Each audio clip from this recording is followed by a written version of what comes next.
Saya mau katakan bahwa di negara mana sebebas seperti Republik Indonesia ini, orang dicaci maki, orang dibully, orang dihujat, pencemaran nama baik, segala macam dilakukan di negeri ini. Apa yang hendak dilakukan? Saya bilang, Pak, ini kalau pada zaman Soeharto selesai Anda kawan.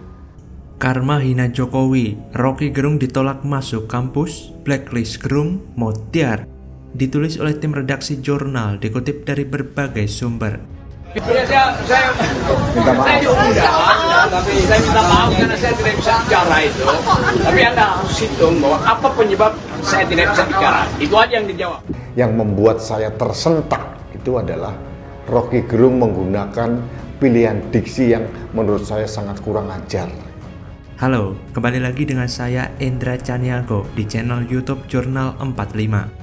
Viral, video Rocky Gerung diduga dilarang oleh pihak kampus menjadi pembicara diskusi mahasiswa UNER. Tidak diketahui alasan mengapa pihak kampus tidak mengizinkan Rocky menjadi pembicara acara tersebut. Pada Selasa 1 Agustus 2023 kemarin, UNER mengadakan talk show sinergi mahasiswa bertajuk Aksi Pemuda Indonesia Ujung Tombak Perubahan Bangsa dan Dunia di Graha BIK Iptek Dok FK UNER. Dalam acara tersebut, pihak penyelenggara menghadirkan Rocky Gerung, Wakil Ketua KPK 2015-2019, Saud Situmorang, dan penggagas kolaborasi Jakarta, Andi Sinulinga. Dari video viral yang beredar, Rocky Gerung terlihat sudah berada di sekitar gedung lokasi pelaksanaan acara. Akan tetapi, pintu aula yang menjadi tempat diselenggarakannya acara tertutup rapat. Inilah karma yang harus didapatkan dari seorang pembenci, Rocky Gerung, yang sebelumnya menghina dan merendahkan harkat dan martabat seorang presiden. Kini, mendapat karma ditolak di mana-mana. Ini merupakan sebuah karma yang diterima oleh Rocky Gerung. Ia selalu mendungu-dungukan pemerintah dan orang lain. Akhirnya, diri sendiri yang memang dungu. Kasihan dengan nasib Profesor Dungu ini, sudah tak punya keluarga, hidupnya dipenuhi dengan sumpah serapah. Kini malah ditolak di mana-mana. Seperti diketahui, kronologi kejadian penolakan terjadi sekitar pukul 6.13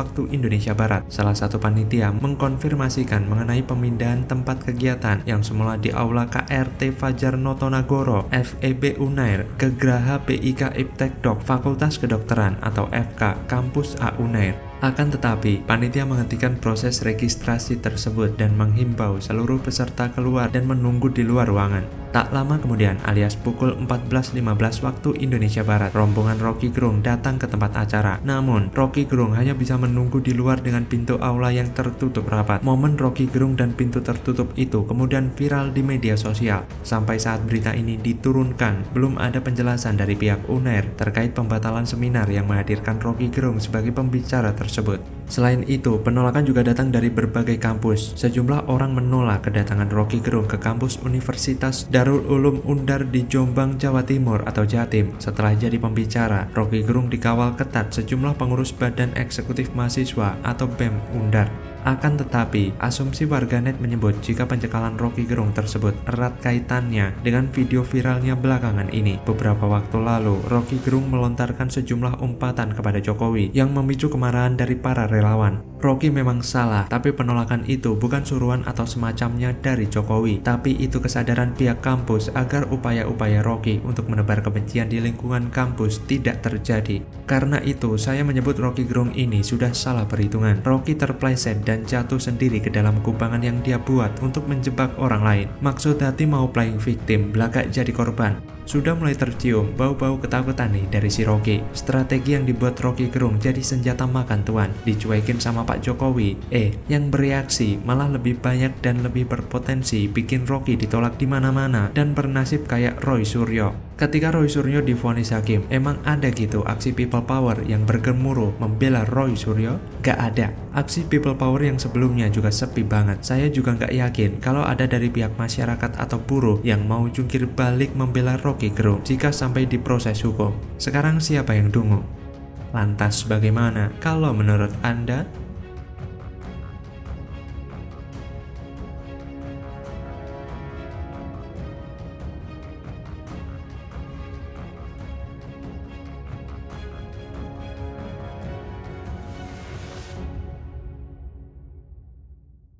Buat orang seperti Surya Paloh, ada nilai yang lebih tinggi dari sekedar uang, yaitu kekuasaan, kebanggaan, dan pencapaian dalam kesempurnaan.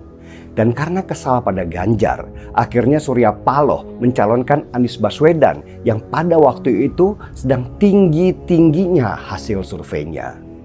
Ngaku dizolimi, ternyata Surya Paloh mulai panik, bisnis raksasa terancam terkikis habis. Akibat usung politik identitas, endingnya bukan demi rakyat tapi pribadi kelompoknya, Motiar. Ditulis oleh tim redaksi jurnal, dikutip dari berbagai sumber. Partai Nasdem itu sama seperti yang kami alami 5 tahun. Cuman kalau kemarin kami alami 5 tahun itu kan sendirian. Dikepukin kanan, kepukin kiri, gak pernah selesai. Sekarang didukung Nasdem, gantian Nasdem dikepukin terus. Betul nggak? Dengan kata lain, di mata Nasdem, saat ini Anies lebih diposisikan sebagai juru kampanye ketimbang sebagai calon presiden.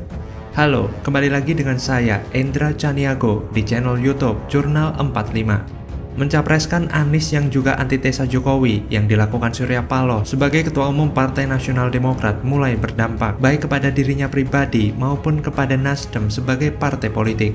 Selain itu, dampaknya mulai terasa ke bisnis yang selama ini keistimewaannya dinikmati Paloh. Konon, bisnis Paloh terancam terkikis. Ketua Umum Partai Nasdem Surya Paloh disebut-sebut mengalami gangguan pada bisnisnya pasca memberikan dukungan kepada Anies Baswedan untuk maju di Pilpres 2024. Mengenai hal ini, Anies membenarkan bahwa Surya Paloh harus membayar mahal sebagai imbas dari mendukung dirinya di Pilpres 2024. Anies menyebut terjadi perubahan pada bisnis yang dijalani oleh bos Metro TV tersebut. Pernyataan Anies dalam video yang diupload loyalisnya Keis Khalifa dalam Instagram pribadinya yang dikutip Minggu 18 Juni 2023. Anies menyatakan bahwa Surya Paloh memilih ini dan terkena konsekuensi yang berdampak pada perusahaan dan kegiatan ekonominya turun. Iklan-iklan di Metro drop, sebagian terpaksa kehilangan pekerjaan, orderan turun, iklan dari BUMN drop semua, dan kontrak-kontrak tak diperpanjang. Padahal Surya Paloh dengan segala hal yang sekarang sudah dicapainya, menurut Anies punya pilihan enak dengan tidak mendukung dirinya. Ex-Gubernur DKI Jakarta tersebut menggambarkan Surya Paloh tak bergeming dengan banyaknya tekanan yang diterima, layaknya karang yang dihantam ombak. Apa yang saat ini terjadi pada Surya Paloh dan Nasdem tak jauh berbeda dengan Anies saat menjabat sebagai Gubernur DKI Jakarta. Ini sudah menjadi resiko bagi Nasdem ketika memilih jalan berbeda dengan Jokowi. Bahkan resiko lain yang tidak kalah mengerikannya adalah Nasdem ditinggalkan oleh pendukung Jokowi. Ingat, Nasdem mendapatkan suara terbanyak kelima pada pemilu 2019